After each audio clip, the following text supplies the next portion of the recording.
ദൈവനാമത്തിന് മഹത്വം ഉണ്ടാകട്ടെ. ജീവനിർവ്വയിലേക്ക് ഏവരെയും സ്വാഗതം ചെയ്തുകൊള്ളുന്നു.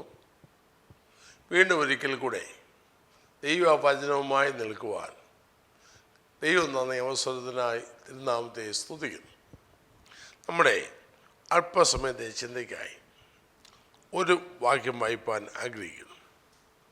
എഫേസ്യ ലേഖനം 4-ാം അധ്യായം 27-ാം വാക്യം. പിശാചിന് ഇടം കൊടുക്കരുത്. വളരെ ചെറിയ ഒരു വാക്യമാണ്. പിശാചിന് ഇടം കൊടുക്കരുത്. പല നിർദ്ദേശങ്ങൾ 17-ാം വാക്യം മുതൽ 5-ാം അധ്യായത്തിലും 6-ാം അധ്യായത്തിലും പ്രായോഗികമായ അനവധി നിർദ്ദേശങ്ങളായി പൗലോസ് കൊടുക്കുന്നു. അതിൽ ഒന്നാണ് പിശാചിന് ഇടം കൊടുക്കരുത്.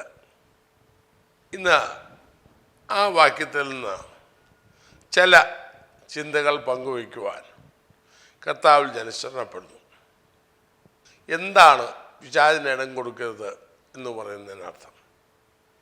6-ാം അധ്യായത്തിൽ പിശാചിൻ്റെ തന്ത്രങ്ങളോട് എതിർത്ത് നിൽക്കണം എന്ന് കാണാം. എന്നാൽ ഞാനിവിടെ മാത്രം നിൽക്കട്ടെ. വേറൊരു ഭാഗത്ത് കൊരിന്ത്യലേഖനത്തിൽ സാത്താൻ നമ്മെ തോൽപ്പിക്കരുത് എന്ന് എഴുതിയിട്ടുണ്ട്. അങ്ങോട്ടെങ്ങും പോകാതെ ഈ വാക്യത്തിൽ മാത്രം നിൽക്കുവാൻ ഞാൻ താല്പര്യപ്പെടുന്നു. എന്താണ് പിശാചിന് ഇടം കൊടുക്കരുത് എന്ന് പറയാൻ കാരണം? ഒരാൾ നമ്മുടെ വീട്ടിൽ വന്നാൽ ആ വ്യക്തിക്ക് ഇടം കൊടുക്കുകയോ വേണോ എന്നുള്ളത് നാം തീരുമാനിക്കുന്ന കാര്യമാണ്. ആളെ സ്വീകരിക്കാം, ക്ഷണിച്ചകത്തിരുത്താം, അല്ലെങ്കിൽ സ്വീകരിക്കാതിരിക്കാം. നമ്മുടെ സ്വാതന്ത്ര്യത്തിൽപ്പെട്ട കാര്യമാണ്. ഇതുപോലെ സാത്താൻ ഇടം കൊടുക്കരുതെന്ന് പറയുമ്പോൾ എന്താണ് അപ്പോസ്തലൻ ഉദ്ദേശിച്ചത്? അവന് ഇടം കൊടുത്താൽ എന്ത് സംഭവിക്കും? എന്തെങ്കിലും കുഴപ്പമുണ്ടോ? അതല്ലെങ്കിൽ എന്തെങ്കിലും ഗുണമുണ്ടോ? പിശാചിന് ഇടം കൊടുത്താൽ സംഭവിക്കുന്നത് അതിനോടെ വലിയ നാശം ജീവിതത്തിൽ ഉണ്ടാകും എന്നാണ്. രണ്ട് വ്യക്തികളുടെ ജീവിതത്തിൽ നിന്ന് അത് ഞാൻ അല്പമായി തെളിയിക്കാം. ഇടം കൊടുക്കരുതെന്ന് പറഞ്ഞാൽ ഒരിക്കലും കൊടുക്കരുതെന്നാണ്. സാധാരണ സ്ഥൂല ശരീരത്തിൽ വരുന്ന ആളുകളെ നമുക്ക് തിരിച്ചറിയാൻ സാധിക്കും. കാരണം നമുക്ക് ആരാ വരുന്നത്, എന്താ വരുന്നത് നമുക്ക് നോക്കി കണ്ടറിയാൻ സാധിക്കും. എന്നാൽ സാത്താൻ ഒരിക്കലും സ്ഥൂല ശരീരത്തിൽ അല്ലല്ലോ വരുന്നത്, അല്ലെങ്കിൽ കാണത്തക്കോണം അല്ലല്ലോ വരുന്നത്. അപ്പോൾ എങ്ങനെയാണ് അവനെ അറിയാൻ? മനുഷ്യരെ അറിയുവാൻ നമുക്ക് നഗ്നനേത്രങ്ങളുള്ളതുപോലെ തന്നെ നമ്മുടെ ആത്മീയ കണ്ണുകൾ ശരിയായി പ്രകാശിച്ച് നിന്നെങ്കിൽ മാത്രമേ പിശാചിൻ്റെ പ്രവർത്തനങ്ങളെ അറിയുവാൻ, അവൻ്റെ നീക്കങ്ങളെ അറിയുവാൻ നമുക്ക് സാധിക്കുകയുള്ളൂ. അപ്പോൾ അവന് ഇടം കൊടുത്താൽ എന്താണ് സംഭവിക്കുക? പറഞ്ഞല്ലോ, ആദിമ സഭയിലുള്ള എല്ലാവർക്കും ധാരാളം കൃപ ലഭിച്ചിരുന്നവരുടെ കൂട്ടത്തിലുള്ള ഒരാളിനെയും കർത്താവായേശുവിൻ്റെ പ്രധാന ശിഷ്യന്മാരിൽ ഒരാൾ ആയിരുന്ന വ്യക്തിയെയും നമ്മൾ ഒന്ന് പരിചയപ്പെട്ട നമുക്കൊക്കെ അറിയാവുന്നയാളാണ്. എങ്കിലും അവരൊന്ന് വിശകലനം ചെയ്ത് വരുമ്പോൾ നമുക്ക് കാര്യത്തിൻ്റെ ശരിയായ വശം മനസ്സിലാകും. അപ്പോൾ അപ്പോസ്തലപ്രവൃത്തി 5-ാം അധ്യായത്തിലേക്ക് വന്നാൽ 1-2 വാക്യങ്ങൾ, 1-2-3 വാക്യങ്ങൾ. അന്യാസ് എന്ന പേരുള്ള ഒരു പുരുഷൻ തൻ്റെ ഭാര്യയായ സവീരയോടുകൂടെ ഒരു നിലം വിറ്റു. ഭാര്യയുടെ അറിവോടെ വിലയിൽ കുറേ എടുത്തു വച്ച് ഒരംശം കൊണ്ടുവന്ന് അപ്പോസ്തലന്മാരുടെ കാൽക്കൽ വെച്ചു. അപ്പോൾ പത്രോസ്, അന്യാസേ, പരിശുദ്ധാത്മാവിനോട് വ്യാജം കാണിപ്പാനും നിലത്തിൻ്റെ വിലയിൽ കുറേ എടുത്തു വെപ്പാനും സാത്താനിന് ഹൃദയം കൈവശമാക്കിയത് എന്താ? ഇവിടെ എല്ലാവർക്കും ധാരാളം കൃപ ലഭിച്ചിരുന്ന ആദിമ സഭയിലെ, യെരൂശലേമിലെ സഭയിലെ ഒരു വ്യക്തിയുടെ അനുഭവമാണ് വായിച്ചത്. പത്രോസ് അവനോട് ചോദിക്കുന്നു, സാത്താൻ നിന്ന് ഹൃദയം കൈവശമാക്കിയത് എന്ത്? അപ്പോൾ പിശാചിന് ഇടം കൊടുത്തു പോയാൽ അവൻ ഹൃദയം കൈവശമാക്കും.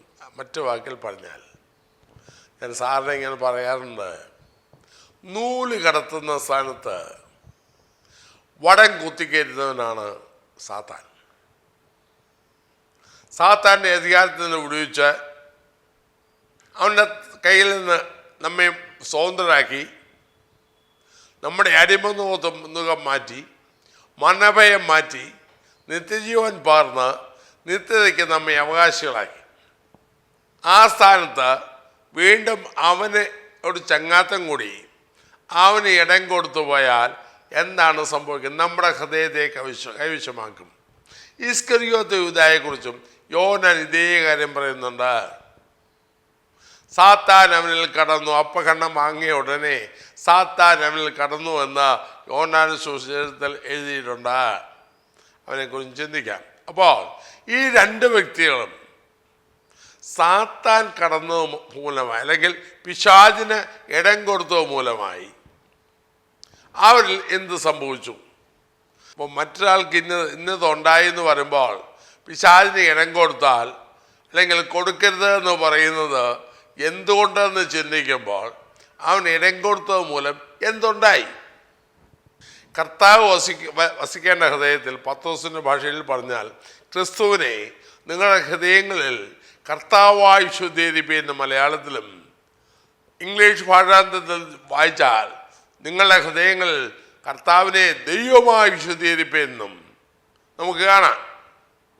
അപ്പോൾ കർത്താവ് ആധിപത്യം നടത്തേണ്ട, അവൻ ഭരിക്കേണ്ട സ്ഥാനത്ത് നാം ഇവന് ഇടം കൊടുത്താൽ എന്താണ് സംഭവിക്കുക? ഞാൻ പറഞ്ഞ പോലെ നൂല് കിടക്കേണ്ടത് അവൻ വടം കടത്തും. ഒരു കഥയുണ്ട്, ഞാൻ വിവരിക്കുന്നില്ല. മുള്ളമ്പന്നിക്ക് മൂക്ക് കടത്താൻ സ്ഥലം കൊടുത്തതുപോലെ ആകും. ഇവിടെ അനന്യാസിനോട് പത്രോസ് ചോദിക്കുന്നു, സാത്താൻ എന്ന ഹൃദയം കൈവശമാക്കിയത് എന്താ? അപ്പോൾ അവന് ഇടം കൊടുത്താൽ ഇതാണ് സംഭവിക്കുക. അവൻ ഇടം കൈവശമാക്കും, പിന്നെ നിയന്ത്രണം അവൻ ഏറ്റെടുക്കും. അതുമൂലം എന്ത് സംഭവിക്കും? ഒന്ന്, അവിടുത്തെ തന്നെ ആ അപ്പോസ്തലപ്രവൃത്തി 5-ാം അധ്യായം 3-ാം വാക്യം തന്നെ ഞാൻ ഓർപ്പിക്കട്ടെ. അനന്യാസേ, പരിശുദ്ധാത്മാവിനോട് വ്യാജം കാണിപ്പാനും നിലത്തിൻ്റെ വിലയിൽ കുറെ എടുത്തു വെപ്പാനും സാത്താൻ എൻ്റെ ഹൃദയം കൈവശമാക്കിയത് എന്താ? പിശാചിന് ഇടം കൊടുത്താൽ സംഭവിക്കുന്നത് പരിശുദ്ധാത്മാവിനോട് നാം വ്യാജം കാണിക്കും. അന്യാസിനോട് ആരും പറഞ്ഞില്ല, ആരും നിർബന്ധിച്ചുമില്ല. അന്ന് യെരൂശലേമിലെ സഭയിൽ പലരും തങ്ങളുടെ വസ്തുവകൾ വിറ്റ് ആ പണം കൊണ്ട് അപ്പോസ്തലന്മാരുടെ കാൽക്കൽ വെച്ചു. അതുപോലെ ആരും നിർബന്ധിക്കാത്ത കാര്യം അവനും ചെയ്തു. പക്ഷേ അവരുടെ പ്രവൃത്തി കൊണ്ടുവന്നതല്ല, അത് ആ പണം രണ്ടായി ഭാഗിച്ചു. ഒരംശം ദൈവദാസന്മാർക്ക് കൊടുത്തു, ഒരംശം അവർക്കായിട്ടെടുത്തു. അത് അവർ പറഞ്ഞാൽ മതിയായിരുന്നു. എന്നാൽ പത്രോസ് തുടർന്ന് ചോദിക്കുന്നത്, വിലയിൽ കുറേ ഭാഗം ഈ കാര്യത്തിൽ എന്തുകൊണ്ട് നീ മനസ്സ് വെച്ചു? അപ്പോൾ ശ്രദ്ധിക്കണം, ദൈവാത്മാവിനോട് വ്യാജം പറയുകയും വ്യാജം പ്രവർത്തിക്കുകയും കപടഭക്തിക്കാരായി നാം മാറുകയും ചെയ്യും. നാം ദൈവസന്നിധിയിൽ ദൈവത്തോട് പരമാർത്ഥമില്ലാത്തവരായി പെരുമാറുന്നെങ്കിൽ ഓർത്തോണം, നമ്മുടെ ഹൃദയത്തിൽ മിസ്റ്റർ പിശാചിനാ നിയന്ത്രണം. ദൈവാത്മാവിനോട് വ്യാജം പ്രവർത്തിക്കും, പരിശുദ്ധാത്മാവിനോട് നാം വ്യാജം പ്രവർത്തിക്കും. തന്മൂലം നാം കപടഭക്തരായിത്തീരും. നീ ഇതിനെന്തിനാ മനസ്സ് വെച്ചേ? 4-ാം വാക്യത്തിൽ പറയുന്നു, നീ എന്തിനാ മനസ്സ് വെച്ചേ? നോക്കണേ, ഇതുപോലെ തന്നെ സത്യസന്ധരായി ദൈവസ്ഥലിൽ ജീവിക്കുന്നതിന് പകരം കാപട്യം കാണിച്ച്, ആവശ്യമില്ലാത്ത കാര്യത്തിന് കാപട്യം കാണിച്ച് അഭിനയവും കാപട്യവും കൊണ്ട് ദൈവസ്ഥലിൽ നിൽക്കുന്ന അനേകരെ നമുക്ക് കാണാം. അതിന് കാരണം ഇതാണ്, സാത്താൻ അവരുടെ ഹൃദയത്തെ നിന്ദിക്കുന്നു, കൈവശമാക്കി. അവരെ ഉള്ളിൽ സാത്താൻ കടന്നു. അപ്പം അവന് ഇടം കൊടുത്താൽ ഒന്ന് ദൈവാത്മനോട് നാം വ്യാജം പ്രവർത്തിക്കും, ദൈവത്തോട് വ്യാജം പ്രവർത്തിക്കും, നമ്മുടെ ഇടപാടിലെല്ലാം വ്യാജമായിരിക്കും, കാപട്യമായിരിക്കും, സുതാര്യതയില്ല. രണ്ട്, ഞാൻ വേഗം അതങ്ങ് പറഞ്ഞുവിടാം. യോഹന്നാൻ സുവിശേഷം 12-ാം അധ്യായത്തിൽ ഒരു സംഭവമാണ്. 12-ാം അധ്യായത്തിൽ ബെഥാനിയിൽ വന്ന യേശുവിനെ മറിയയും ലാസറും എല്ലാം, ലാസറ പന്തിയിലുണ്ടായിരുന്നു, മറിയയും മാർത്ത ശുശ്രൂഷ ചെയ്തു, എല്ലാവരും ഇവിടെയുണ്ട്. അപ്പോൾ മറിയ ഒരു കാര്യം ചെയ്തു. 12-ാം അധ്യായം 3-ാം വാക്യം. അപ്പോൾ മറിയ വിലയേറിയ സ്വച്ഛ ജടാമാംസി തൈലം ഒരു റാത്തലെടുത്ത് യേശുവിൻ്റെ കാലിൽ പൂശി തൻ്റെ തലമുടി കൊണ്ട് കാൽ തുവർത്തി തൈലത്തിൻ്റെ സൗരഭ്യം കൊണ്ട് വീട് നിറഞ്ഞു. മറിയ ഒരു ഒരു ഒരു വിലയേറിയ, അല്ലെങ്കിൽ സാധാരണ ഒരു വർഷത്തെ ഒരു സാധാരണ ജോലിക്കാരൻ്റെ കൂലിയായ ഒരു വർഷത്തെ കൂലിയേക്കാൾ കൂടുതലായ 300 വെള്ളിക്കാശിലധികം വിലയുള്ളതാണ് ജടാമാംസി തൈലം. അതുകൊണ്ട് യേശുവിൻ്റെ കാൽ പൂശി തലമുടി കൊണ്ട് തോർത്തി. കൊച്ചു കാര്യമുള്ള അവൾ ചെയ്തത് തുണിയെടുത്ത് തോർത്തുകയല്ല, തൻ്റെ തലമുടി കൊണ്ട് തോർത്തി. ഉടനെ സൗരഭ്യം കൊണ്ട് വീട് നിറഞ്ഞു. 4-ാം വാക്യത്തിൽ നമുക്ക് 4-5 വാക്യത്തിൽ കാണാം. അവൻ്റെ ശിഷ്യന്മാരിൽ ഒരുത്തനായി അവനെ കാണിച്ചു കൊടുക്കാനുള്ള യൂദാ ഇസ്കറിയോത്താവ് ഈ തൈലം 300 വെള്ളിക്കാശിന് വിറ്റ് ദരിദ്രന്മാർക്ക് കൊടുക്കാഞ്ഞത് എന്ത് എന്ന് പറഞ്ഞു. അതേ സംഭവം മർക്കോസ് 14-ാം അധ്യായത്തിൽ 4-5 വാക്യങ്ങളുണ്ട്. ഇതേ സംഭവം അവിടെ അവളെ ഭത്സിച്ചു പറഞ്ഞു എന്ന് കാണാം. എന്താണ് ഈ യൂദായ്ക്കുള്ളത്രയും ബന്ധം മറിയയ്ക്ക് കർത്താവിനോടില്ല. കാരണം ഇസ്കറിയോത്ത യൂദയെ 3.5 കൊല്ലം കൂടെ കൊണ്ട് നടന്ന് പണസഞ്ചി അവൻ്റെ കയ്യിൽ കൊടുത്ത് കൂട്ടത്തിലെ ട്രഷറാക്കി വെച്ചിരുന്നതാണ്. ഉത്തരവാദിത്തപ്പെട്ട ചുമതല അവനെ ഏൽപ്പിച്ച് അവനെ കൂടെ കൊണ്ടു നടന്നതാണ്. അപ്പോസ്തലനുള്ള പേരിന് അർഹനാണ്. ഇപ്പം ഇവിടുത്തെ പ്രശ്നം എന്താ? അവളിത് ചെയ്തോടനെ അവളെ ഭത്സിച്ചു.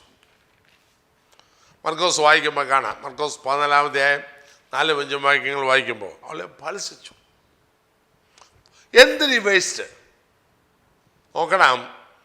അനേകർ അവിടെയുണ്ട്. പക്ഷെ ആ സമയത്ത് സന്ദർഭം മറന്ന്, പരിസരം മറന്ന്, കർത്താവായ യേശുവിനോട് ഉള്ള തൻ്റെ ഭക്തി വെളിപ്പെടുത്താൻ ആ മറിയ അത്രത്തോളം വിലപിടിച്ച സാധനം കൊണ്ട് കർത്താവിൻ്റെ പാദത്തിൽ ഒഴിച്ച് തൻ്റെ തലമുടി കൊണ്ട്, സ്ത്രീകൾ തലമുടി കൊണ്ട് ഒരിക്കലും അങ്ങനെ ചെയ്യാറ്, അത്രത്തോളം കുനിഞ്ഞ്, ഞാൻ എൻ്റെ മറ്റു വശങ്ങൾ വിവരിക്കുന്നില്ല, അത്രത്തോളം കുനിഞ്ഞ് തന്നെ കർത്താവിൻ്റെ പാദത്തിൽ വീണം. തലമുടി കൊണ്ട് തുടയ്ക്കണമെങ്കിൽ മടി പോലെ നിന്നിട്ട് തുടയ്ക്കാൻ സാധ്യമല്ലല്ലോ. അത്ര യേശുവിനെ ബഹുമാനിച്ചു. പക്ഷേ കൂടെ നടന്ന ശിഷ്യന് അവളെ ഭത്സിക്കുന്നു. അപ്പം കർത്താവ് മാത്രമല്ല, യോഹന്നാൻ സുവിശേഷത്തിൽ തന്നെ കർത്താവ് പറയുന്നല്ലോ. അപ്പം യവൻ പറഞ്ഞത് കർത്താവ് കേട്ടു, കർത്താവ് മനസ്സിലാക്കി. നോക്കിക്കോണേ, ഈ യൂദയുടെ ആ മനോഭാവം 3.5 കൊല്ലം അവനെ കൊണ്ടു നടന്ന അവൻ്റെ കർത്താവിനെ അപമാനിക്കുന്നല്ലേ മറ്റൊരാൾ തൻ്റെ ഗുരുവിനെ ബഹുമാനിക്കുന്നത് കണ്ടപ്പോൾ ഇവനത് രുചിച്ചില്ല. കർത്താവിനെ അപമാനിച്ചു, പരസ്യമായി അപമാനിച്ചു. കാരണം അവൻ്റെ അകത്ത് പിശാച. ഒരിക്കൽ ശിഷ്യന്മാരോട് പറഞ്ഞായിരുന്നല്ലോ, ഞാൻ നിങ്ങൾ 12 പേരെ തിരഞ്ഞെടുത്തില്ലയോ, എങ്കിലും ഒരുത്തന്നെ ഒരു പിശാചാകുന്നു എന്ന് കർത്താവ് യൂദയെക്കുറിച്ച് പറഞ്ഞതാണ്. ഇതുപോലെ ദൈവമക്കളുടെ കൂട്ടത്തിൽ നടക്കുന്ന വിശ്വാസികൾ എന്ന് പറയുന്ന നമ്മിൽ സാത്താൻ കടന്നാൽ, നമ്മെ വിലയ്ക്ക് വാങ്ങിയ, നമ്മുടെ ജീവിതത്തിന് വിലയും അർത്ഥവും തന്ന, നമുക്ക് മാന്യത തന്ന, നമുക്ക് അർത്ഥം തന്ന കർത്താവിനെ നിസ്സാര കാര്യത്തിന് നാം അപമാനിക്കും, പരസ്യമായി അവന് നിന്ദയ്ക്ക് കാരണമാകും. ഇപ്പോൾ വാസ്തവം പറഞ്ഞാൽ മറിയെ അവൻ ശാസിച്ചപ്പോൾ കർത്താവ് ആരാണെന്നുള്ള ചിന്ത അവൻ്റെ ഹൃദയത്തിലില്ലല്ലോ. അത് യോഹന്നാൻ മറുപടി പറയുന്നുണ്ട്. യോഹന്നാൻ 12 തന്നെ 6 വാക്യം, ഇത് ദരിദ്രന്മാരെ കുറിച്ച് വിചാരമുണ്ടായിട്ടല്ല, അവൻ കള്ളനാകൊണ്ടും പണസഞ്ചി തൻ്റെ പക്കലാകയാൽ അതിൽ ഇട്ടത് എടുത്തു വന്നതും കൊണ്ടത്രേ. നോക്കണം, അവന് ഓൾട്ടർനേറ്റീവ് ഉണ്ടാ. ഇത്ര വലിയ തൈലം, ഇത്ര വില പിടിച്ച തൈലം വിറ്റ് കഴിഞ്ഞാൽ നല്ല കാശ് കിട്ടുമല്ലോ, അതിങ്ങനെ ചിലവാക്കണോ, പാഴാക്കി കളയണോ, അത് പ്രയോജനമായി മുടക്കാവില്ല. അവൻ്റെ കണ്ണിൽ അങ്ങനെയൊക്കെയാണ്. മറ്റു വാക്കിൽ പറഞ്ഞാൽ കർത്താവിനേക്കാളും വില, കർത്താവിനേക്കാൾ സ്ഥാനം മറ്റ് പലതിനുമാണവന്. നാം ഇതേപോലെ തന്നെ കർത്താവിനെ ആരാധിക്കുന്നതിന്, യേശുക്രിസ്തുവിനെ ബഹുമാനിക്കുന്നതിന് മറ്റുള്ളവർ ഒരുങ്ങുമ്പോൾ നാം അതിനെ തുച്ഛീകരിച്ച്, നാം അതിനെ വില കുറച്ച് നാം പ്രവർത്തിക്കുമ്പോൾ പരസ്യമായി ഗുരുവിനെ തള്ളിപ്പറയുകയാണ്. ആ സദസ്സിൽ പത്രോസ് അവിടെ ഉണ്ട്, മറ്റേ യോഹന്നാൻ അവിടെ ഉണ്ട്. അവരാരും പറഞ്ഞില്ലല്ലോ, സ്വന്തം ശിഷ്യൻ തന്നെയാണ് പറയുന്നേ, മറ്റുള്ളവർ പറയാത്തത്. കർത്താവ് അവളെ എൻഡോസ് ചെയ്തു, അവൾ ചെയ്ത് തെറ്റാണെന്ന് പറഞ്ഞില്ല. അപ്പോൾ നോക്കണം, പൊതു സദസ്സിൽ വെച്ച് യേശു ക്രിസ്തുവിനെ അപമാനിച്ചു. എൻ്റെ ഭാഷ അങ്ങനെ. അവൻ ആരാണെന്നുള്ള ചിന്ത ഇവൻ്റെ ഹൃദയത്തിലില്ല. എൻ്റെ കർത്താവ് എന്നുള്ള ചിന്ത അവൻ്റെ ഹൃദയത്തിലില്ല. അവൻ്റെ ഹൃദയത്തിൽ പണസഞ്ചിയാണ്, പണമാണ്, പണത്തിൻ്റെ മൂല്യമാണ്. കാലത്ത് തന്നെയല്ലേ പണം ഉണ്ടാക്കാൻ വേണ്ടി കർത്താവിനെ വയ്ക്കുന്ന എത്ര നികൃഷ്ടമായ പ്രവൃത്തികൾ യേശുവിൻ്റെ പേരും പറഞ്ഞ് ആത്മീയ മണ്ഡലത്തിൽ നടക്കുന്നു. ഇത് കർത്താവ് ഉണ്ടായിട്ടല്ല, പിശാച് അകത്ത് ഭരിക്കുന്നുണ്ട്. മാത്രമല്ല, മുന്നോട്ട് നിൽക്കുന്നത് മൂന്നാമത്, നമ്മളെല്ലാം ആത്മീയ ശുശ്രൂഷയെല്ലാം യൂദായെ പോലെ ഇങ്ങനെ ചെയ്യുന്നത്. എന്താണെന്നറിയാമോ? പണത്തിൻ്റെ അടിസ്ഥാനത്തിലാണ് വിലയിരുത്തുന്നത്. അവൻ പറഞ്ഞത്, ഈ തൈലം 300 വെള്ളിക്കാശിന് വിറ്റ്. എന്നാൽ മർക്കോസിൻ്റെ സുവിശേഷം 14-ാം അധ്യായം വായിച്ചാൽ 300 എന്നല്ല, 300-ലധികം വെള്ളിക്കാശിന്. യൂദായുടെ പേര് പറഞ്ഞ യോഹന്നാനാ. എന്നാൽ മർക്കോസ് ആരുടെയും പേര് പറഞ്ഞില്ല. ഒറ്റ വാക്കിൽ 4-ാം വാക്യത്തിൽ അവിടെ ചിലർ തൈലത്തിൻ്റെ ഈ വെറും ചെലവെന്തിന്, വെറും ചെലവ്. പിന്നെ 5-ാം വാക്യം, ഇത് 300-ൽ അധികം വെള്ളിക്കാശിന് വിറ്റ് ദരിദ്രർക്ക് കൊടുപ്പാൻ കഴിയുമായിരുന്നല്ലോ എന്നിങ്ങനെ ഉള്ളിൽ നിരസപ്പെട്ട് അവളെ ഭത്സിച്ചു. അതിനാൽ യോഹന്നാൻ വിശദീകരണം കൊടുത്തേ, അവൻ കള്ളനാകൊണ്ടും പണസഞ്ചി അവൻ്റെ കയ്യിലായിരുന്നുകൊണ്ടും ഇങ്ങനെ പറഞ്ഞ് അതിനകത്തൊന്ന് ഇടയ്ക്കിടയ്ക്ക് അവൻ എടുക്കുക. കർത്താവ് ചോദിക്കുകയല്ല. ഇതുപോലെ യേശു ക്രിസ്തുവിനെ എല്ലാം എന്തിനാ കർത്താവിനെ സേവിക്കുന്നേ, എന്തിനാ പ്രസംഗിക്കുന്നേ, എന്തിനാ പാടുന്നേ, എന്തിനാ പ്രവർത്തിക്കുന്നേ? പണം ഉണ്ടാക്കാൻ. മറ്റല്ല, വേസ്റ്റ്, അതെല്ലാം വേസ്റ്റ്. പണം ഉണ്ടാക്കണം, 4 കാശുണ്ടാക്കണം. നാം പിശാചിന് ഇടം കൊടുത്താൽ അവൻ എപ്പോഴും നമ്മെ കാണിക്കുന്നത് ലോകത്തിൻ്റെ നേട്ടമാണ്, കർത്താവിന് വേണ്ടി ചിലവാക്കുന്നതല്ല. ഇപ്പം ചിലവായി പോയില്ലേ, ആ തൈലം ഒഴുകി കളഞ്ഞില്ലേ, അത് ലേലം ചെയ്തിരുന്നെങ്കിലോ. ഇന്നത്തെ ഭാഷയിൽ പറഞ്ഞാൽ പലയിടത്തും, ഞാൻ ആരെയും കുറച്ച് പറയുന്നില്ല, പലയിടത്തും സഭകളിൽ ലേലം നടക്കാറുണ്ടല്ലോ. ഞാൻ വലിയ തെറ്റൊന്നും കാണുന്നില്ല, ലേലം ചെയ്യുകയാണ്. അപ്പോൾ ലേലം ചെയ്തിരുന്നെങ്കിൽ നല്ലൊരു കാശ് കിട്ടത്തില്ലയോ, അത് പൊതു ആവശ്യങ്ങൾക്ക് വിനിയോഗിക്കുക, പാവപ്പെട്ടവർക്ക് വേണ്ടിയോ ഒക്കെ നല്ല ഉദ്ദേശമല്ലേ. പക്ഷേ കർത്താവേശോന് അതിന് അവളെ വിട്, എങ്കിൽ നല്ല പ്രവൃത്തിയല്ലോ ചെയ്തത്. സ്തോത്രം. അപ്പോൾ ഒന്ന് ചിന്തിക്കണം കേട്ടോ, പിശാചിന് ഇടം കൊടുത്തു പോയാൽ നമുക്ക് പിന്നെ കാശുണ്ടാക്കുന്ന ചിന്തയല്ലാതെ കർത്താവിനെ ബഹുമാനിക്കുന്ന ചിന്ത ഉണ്ടാകത്തില്ല. അവന് വേണ്ടി ചെലവിട്ടാലും ലാഭം ഉണ്ടാക്കാനേ നാം ചിന്തിക്കത്തുള്ളൂ. ഇസ്കോരിയാത്ത ഉദയം ചെയ്തത് അങ്ങനെ. കാരണം അവൻ പിശാചാ, അവനെവിടെങ്ങെടുത്തു.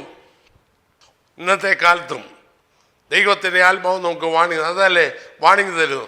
അതല്ലേ പരീക്ഷാ സമയത്ത് കർത്താവ് ഓദിച്ചു കഴിഞ്ഞ് പരീക്ഷയൻ അവനെ പരീക്ഷിച്ചപ്പോൾ ലോകത്തിന് നേട്ടമെല്ലാം കാണിച്ച ഇതെല്ലാം നിനക്ക് തരാം, നിൻ്റേതാണ്, ഇത് ഒന്ന് വണങ്ങിയാൽ മതി. ആരാധിക്കുന്നു, നീ ആരാധിച്ചു, ഇതെല്ലാം നിൻ്റേത്. ഇന്നും അതല്ലേ പ്രസംഗിക്കുന്നത്. സ്റ്റേജുകളിലെല്ലാം ആരാധിക്കുന്നു. എന്തിന്? പണം ഉണ്ടാക്കാൻ. പ്രസംഗിക്കുന്നു പണമുണ്ടാക്കാൻ, പാടുന്നു പണമുണ്ടാക്കാൻ, റേറ്റ് പറഞ്ഞ് ഭൂതം പുറത്താക്കുന്നു പണമുണ്ടാക്കാൻ, നേട്ടം ഉണ്ടാക്കാൻ. ദുഃഖരമെന്ന് പറയട്ടെ, അരക്കാശിനും മുതലില്ലാതെ തലയായിപ്പ് ഇടമില്ലാതെ, അങ്ങനെ കൊച്ചു ഉദ്ദേശി ഒരു പാട്ട് പാടിയത്. അരക്കാശിനും മുതലില്ലാതെ തലയായിപ്പാനും സ്ഥലമില്ലാതെ 33.5 വർഷം ഭൂതലത്തിൽ സഞ്ചരിച്ചല്ലോ നീ. അപ്പോൾ ആ കർത്താവിനെ സുന്ദരമായിട്ട് വിറ്റ് ഉപയോഗിച്ച് ലാഭിഷ്യം കച്ചവടം നടത്തുക, കാശുണ്ടാക്കുക. ഓ, നല്ല നല്ല സാധ്യത ഉള്ളത് നശിപ്പിച്ചില്ലേ. അവൻ തെളിച്ചു, അത് തെളിച്ചു പറഞ്ഞു അവൻ കള്ളനാണ്. അപ്പോ കർത്താവിൻ്റെ ശിഷ്യനും അല്ലെങ്കിൽ പിശാചിന് ഇടം കൊടുക്കുന്നവനെങ്കിൽ ഉറപ്പ് പണമാണ് അവൻ്റെ ലക്ഷ്യം, ധനമാണ് അവൻ്റെ ലക്ഷ്യം, ധനസമ്പാദനമാണ് അവൻ്റെ ലക്ഷ്യം. ഇന്നത്തെ നടക്കുന്ന കുൽസിത പ്രവർത്തികൾ പറയാൻ എനിക്ക് ലജ്ജയായി ജനം കൊണ്ട് പോകുന്നില്ല. അപ്പോൾ നാം എല്ലാം തൈലത്തിൻ്റെ വില അവനെ കണക്ക് കൂട്ടി. അപ്പോൾ ചിന്തിച്ചു നോക്കണേ, ആത്മീയ മണ്ഡലത്തിൽ ഇത്തരം കുൽസിത പ്രവർത്തികളിൽ നിന്ന് നടക്കുന്നതിൻ്റെ കാരണം എന്താ? സാത്താൻ ഭരിക്കുന്നുണ്ട്, സാത്താൻ ഹൃദയത്തെ കീഴടക്കുന്നുണ്ട്. പൗലോസ് പറഞ്ഞു, ഞാൻ അതിസന്തോഷത്തോടുകൂടെ നിങ്ങളുടെ പ്രാണന് വേണ്ടി ചെലവിടുകയും ചെലവായി പോവുകയും ചെയ്യും. ഇന്ന് ചെലവായി പോകുന്നല്ല ജീവിതം, ലാഭം ഉണ്ടാക്കുന്ന മറ്റു വശങ്ങളോട് ഞാൻ കടക്കുന്നില്ല. ദൈവത്തിന് അറിയാമല്ലോ. ഒരു കാര്യം ഉറപ്പ്, ഇത് ഏതിൻ്റെ ലക്ഷണമാണെന്നറിയാവോ? പിശാചാണ് അവരെ ഭരിക്കുന്നതെന്ന ലക്ഷണം. മാത്രമല്ല, ഞാൻ വീണ്ടും അപ്പോസ്തല പ്രവൃത്തികളിലോട്ട് വരട്ടെ. അവിടെ അന്യാസും സഫീരയും അവർ തമ്മിൽ ആലോചിച്ച് ബുദ്ധി പറഞ്ഞ് ചെയ്തതാ. അപ്പോൾ എന്തിനാ ഒരംശം എടുത്തു വെച്ച്? തങ്ങൾക്കായി. അത് തുറന്നങ്ങ് പറഞ്ഞാൽ പോലെ, ഞങ്ങൾക്ക് ഇച്ചിരി ആവശ്യമുണ്ട്, കാശിൽ കുറേ ഞങ്ങളെടുത്തു, ബാക്കി ഞങ്ങൾ കൊണ്ടു തരികയാണ് എന്ന് പറഞ്ഞാൽ പ്രശ്നം തീർന്നു. ആരും ചോദിച്ചില്ല. പക്ഷേ കാവട്യം കാണിച്ചാണ് പ്രശ്നം. അപ്പോഴെന്താ? സ്വയം തങ്ങളുടെ താല്പര്യത്തെക്കുറിച്ച് മാത്രം ചിന്തിക്കുന്ന മനുഷ്യർ. ഒന്ന്, എല്ലാവരും വിറ്റപ്പോൾ ഞാനും വിറ്റെന്ന് പേര് വേണം. അതേ സമയത്ത് എനിക്ക് എൻ്റെതായ കുറച്ച് വേണം, അത് പറഞ്ഞാൽ മതി. ഈ കാവട്യം കാണിക്കണോ? അപ്പോൾ തങ്ങളുടെ താല്പര്യം മാത്രം ചിന്തിക്കുന്ന. അപ്പോൾ ഫിലിപ്പിയൻസിൽ പൗലോസ് പറഞ്ഞു, യേശു ക്രിസ്തുവിൻ്റെ കാര്യമല്ല, സ്വന്തം കാര്യം അത്രേ എല്ലാവരും നോക്കുന്നത്. സ്വന്തം കാര്യം. കർത്താവിൻ്റെ പേരൊക്കെ പറയും, പക്ഷേ എൻ്റെ ലക്ഷ്യം സ്വന്തം കാര്യം. നമുക്ക് മുൻപൊരു തലമുറയുണ്ടായിരുന്നു, തങ്ങളെ തന്നെ ചെലവായി തങ്ങളുടെ ധനവും തങ്ങളുടെ അധ്വാനവും തങ്ങളുടെ പ്രയത്നവും തങ്ങളുടെ ആയുസ്സും സർവവും കർത്താവിന് വേണ്ടി ഹോമിച്ച ഒരു തലമുറ നമുക്ക് മുൻപുണ്ടായിരുന്നു. ഇന്ന് സുഖലോലുപന്മാരുടെ ലോകത്തിൻ്റെ സുഖം പരമാവധി അനുഭവിക്കുന്നവരെ കൂട്ടമായി ദൈവജനം മാറുന്നു. തങ്ങൾക്ക് വേണ്ടി കുറച്ചെടുത്ത് വെച്ചു. ഭാര്യയുടെ അറിവോടെ, 2-ാം വാക്യത്തിൽ തെളിച്ചു പറയുന്നു, അപ്പോസ്തലപ്രവൃത്തി 5:2, ഭാര്യയുടെ അറിവോടെ വിലയിൽ കുറേ എടുത്തു വച്ചു. ഒരംശം കൊണ്ടുവന്ന അപ്പോസ്തലന്മാരുടെ കാൽക്കൽ വെച്ചു. ആരെങ്കിലും നിർബന്ധിച്ചോ? ഈ കാപട്യം കാണിക്കണോ? സർവ്വം അറിയുന്ന കർത്താവിനല്ലേ സേവിക്കുന്നേ. അപ്പോൾ ദൈവം നടത്തിയില്ലെങ്കിലോ, ദൈവം സഹായിച്ചില്ലെങ്കിലോ, ദൈവം പോറ്റിയില്ലെങ്കിലോ, നമുക്കൊരു കരുതൽ വേണ്ടായോ? സാധാരണ പറയുന്ന പോലെ യേശുവിലാണ് എൻ്റെ വിശ്വാസം, കീശയിലാണ് എൻ്റെ ആശ്രയം. ദൈവം നടത്തുമോ? പണ്ടൊക്കെ നടത്തി. ഏലിയാവിനെ കാക്കയോട് ഭക്ഷണം കൊടുത്തു, ഇസ്രായേൽ മക്കൾക്ക് മരുഭൂമി മന്ന കൊടുത്തു. അതൊക്കെ ശരിയാ, പിതാക്കന്മാരുടെ കാലത്ത് അങ്ങനെ അത്ഭുതകരമായിട്ടൊക്കെ ദൈവം നടത്തിയിട്ടുണ്ട്. പക്ഷേ ഇന്ന് നടത്തുമോ? അപ്പം നമുക്കൊരു കരുതൽ വേണം. അതാ രണ്ടിനെയും കൊണ്ട് പെട്ടി മണ്ണ് കുഴിച്ചിടേണ്ടി വന്നേ. ശ്രദ്ധിക്കണേ. മാത്രമല്ല ഒരു പ്രധാന ഭാഗം ആവർത്തങ്ങൾക്കായി മാറ്റിവെച്ചു, ബാക്കി കർത്താവിനോട് കൊടുത്തു. ആരും പറഞ്ഞില്ലെന്നേ. ഈ കാപട്യം കാണിച്ചതിൻ്റെ ഫലമായി രണ്ടിനും ജീവൻ നഷ്ടപ്പെട്ടു. എല്ലാവർക്കും ഭയമായി. കാരണം പിശാച് അവരുടെ ഹൃദയത്തെ കീഴ്പ്പെടുത്തി, പിശാചിനിടം കൊടുത്തു. നാമും പിശാചിനിടം കൊടുത്താൽ അവരെ പോലെ തന്നെ ചിന്തിക്കും. അങ്ങനെ ചിന്തിക്കുന്നെങ്കിൽ അതിൻ്റെ കാരണം ഇതാണ്, പിശാചിനിടം കൊടുത്തതുകൊണ്ട്. മാത്രമല്ല 9-ാം വാക്യത്തിൽ സഫീരിയോട് പത്രോസ് ചോദിക്കുന്നൊരു ചോദ്യമാണ്. അപ്പോസ്തലപ്രവൃത്തി 5:9.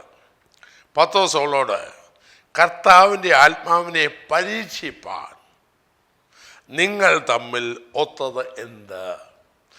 കർത്താവിൻ്റെ ആത്മാവിനെ പരീക്ഷിപ്പാൻ നിങ്ങൾ രണ്ടുപേരും ഒത്തത് എന്ത്?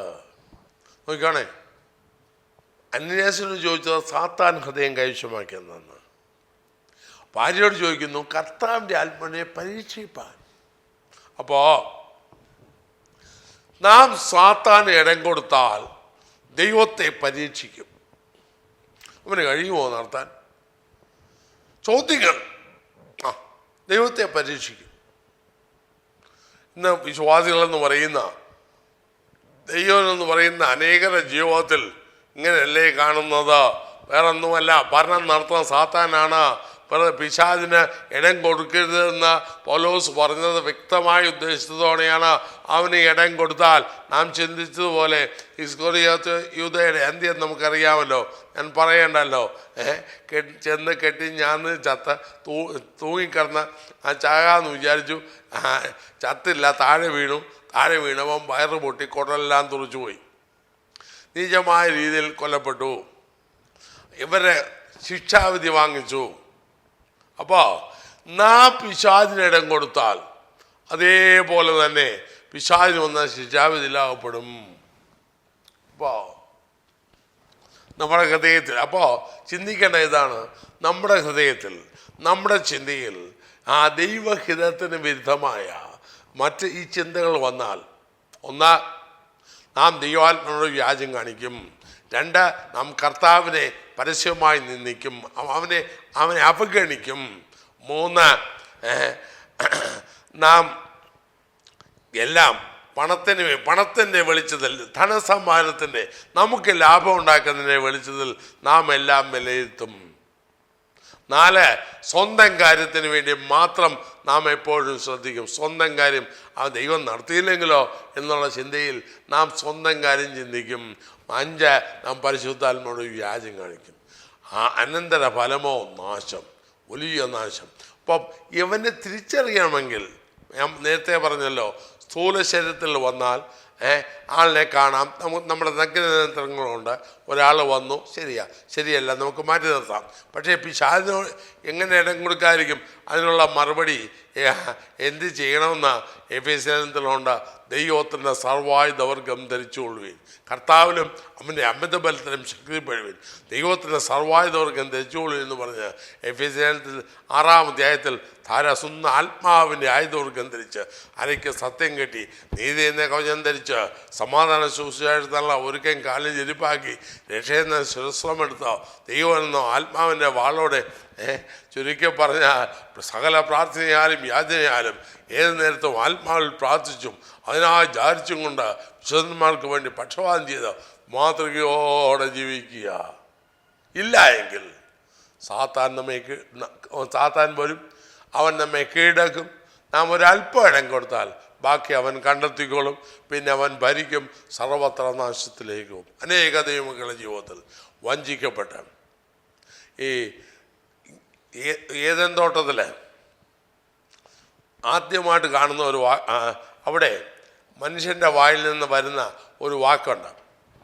നീ എന്തിനാണ് ചെയ്തതെന്ന് ചോദിച്ചോടനെ, അല്ലെങ്കിൽ ആ പഴമൊക്കെ തിന്ന് ദൈവസന്നിധിയിൽ തങ്ങൾ നഗ്നരായി തീർന്ന് ഓടിയൊളിച്ചവരെ വിളിച്ചു വരുത്തി അവരോട് ചോദിച്ചപ്പോൾ സ്ത്രീ പറഞ്ഞൊരു വാക്കുണ്ട്, പിശാചനെ വഞ്ചിച്ചു. വഞ്ചിക്കപ്പെടാതിരിക്കുന്നതിനെ കുറിച്ച് പിന്നെ ഭാവിയിൽ ചിന്തിക്കാൻ ദൈവം സമയം നിന്നാൽ ചിന്തിക്കാം. പിശാചിന് എത്ര ദുഃഖത്തോടെ ആ വാക്ക് പറയുന്നത്. നമ്മുടെ അഭ്യുദയകാംക്ഷിയായിട്ട് ആണ് പിശാച് അവതരിക്കുക. എന്നാൽ ശ്രദ്ധിക്കുക, അത് തിരിച്ചറിയുവാനുള്ള ആത്മീയ ആയുധവർഗം ധരിച്ച് ക്രിസ്തീയ പോർക്കളത്തിൽ നിന്നാൽ നമുക്ക് നശിച്ചു പോകാതെ, വഴിയിൽ വീഴാതെ, പത്രോസ് പറഞ്ഞ പോലെ ഇങ്ങനെ ചെയ്താൽ അവൻ്റെ രാജ്യത്തിലേക്കുള്ള പ്രവേശനം ധാരാളമായി പ്രാപിക്കുന്ന പത്രോസ് ലേഖനത്തിൽ എഴുതിയിരിക്കുന്ന പോലെ വിശ്വാസത്തോട് വീര്യവും വീര്യത്തോട് പരിജ്ഞാനം, ഇന്ദ്രജിയോ ശ്രദ്ധയും ഭക്തി സഹോദരപ്രിയയും സ്നേഹവും ഒക്കെ കൂട്ടി അവ വർദ്ധിച്ച് കർത്താവിനുള്ള വിധേയത്വത്തിൽ ജീവിച്ചാൽ അവൻ്റെ നാട്ടിലെത്താം. പിശാചിന് ഇടം കൊടുക്കരുതേ. നമ്മൾ ചിന്തിച്ച് കഴിഞ്ഞല്ലോ ഈസ്കറിയെക്കുറിച്ചും അന്യാസിനെയും സഫീറയെയും കുറിച്ചും. എന്ത് ഭയങ്കരം! കർത്താവിനെ സേവിച്ചതാണ്, കർത്താവിനെ കൂടെ നടന്നതാണ്. പക്ഷേ ഫലമെന്ത്? എല്ലാവർക്കും ഒരു മാതൃകയായി അവർക്ക് സംഭവിച്ചത് നമുക്ക് മാതൃകയാക്കാനല്ല, കണ്ടു ഭയപ്പെടുവാൻ ദൈവത്തിൽ രേഖപ്പെടുത്തിയിരിക്കുന്നു. പിശാചിന് ഇടം കൊടുക്കരുത്. ഇടം കൊടുത്താൽ നമുക്ക് സർവനാശം. അങ്ങനെ വരുവാൻ കർത്താവ് ആഗ്രഹിക്കുന്നില്ല. അതുകൊണ്ടാണ് മുന്നറിയിപ്പ് നൽകിയത്. ആത്മീയ ആയുധങ്ങളോടെ സർവായുധം ധരിച്ച് ഒരുക്കത്തോടെ നിൽക്കാം. ദൈവം നമ്മെ സഹായിക്കട്ടെ. പ്രാർത്ഥിക്കാം. കർത്താവേ, സ്നേഹവാനായ സ്വർഗീയ പിതാവേ, ഈ നല്ല സമയത്തിനായ സ്തോത്രം. നാഥ, ദൈവവചനം ചിന്തിപ്പാൻ ഞങ്ങൾക്കൊരു അവസരം കൂടെ തന്നതിനായ സ്തോത്രം. പിശാചിന് ഇടം കൊടുക്കരുതെന്ന് അവിടുത്തെ വന്ദിക്കുന്നത് ഞങ്ങൾ ചിന്തിച്ചല്ലോ. അവന് ഇടം കൊടുത്താൽ അന്യാസും സഫീരയ്ക്കും കർത്താവ് ഇസ്കറിയോത്തായ യൂദായ്ക്കും ഉണ്ടായത് എന്താണെന്ന്, അവർ എങ്ങനെ പെരുമാറിയെന്ന് ചിന്തിപ്പാണ്ടയായല്ലോ. ഞങ്ങളുടെ ജീവിതത്തിലും ലോകത്തിന് നേട്ടത്തിനായിട്ടല്ല, ലോകത്തിലൊന്നും ഉണ്ടായില്ലെങ്കിലും കർത്താവിനെ പരമാർത്ഥയോടെ സേവിച്ച് പേരും പെരുമയും ഇല്ലെങ്കിലും കർത്താവ് എങ്ങോട്ട് പറ്റി നിന്ന് നിങ്ങളെ സെലത്തുവാൻ ഞങ്ങളെ സഹായിക്കണമേ. എന്നെ കേൾക്കുന്ന വാത്സല്യ സഹോദരങ്ങളോട് ദൈവത്തിൻ്റെ ആത്മാവ് ഇടപെടുമാറാകണമേ. കരങ്ങളിൽ ഏൽപ്പിക്കുന്നു യേശു ക്രിസ്തുവിന്റെ നാമത്തിൽ പിതാവേ, ആമേൻ. ഈ വീഡിയോ നിങ്ങൾക്ക് അനുഗ്രഹപ്രദമായെങ്കിൽ ഇത് മറ്റുള്ളവർക്കും ഷെയർ ചെയ്ത് കൊടുക്കുക. ഞങ്ങൾക്കായി പ്രാർത്ഥിക്കുക. ദൈവം നിങ്ങളെ അനുഗ്രഹിക്കുമാറാകട്ടെ.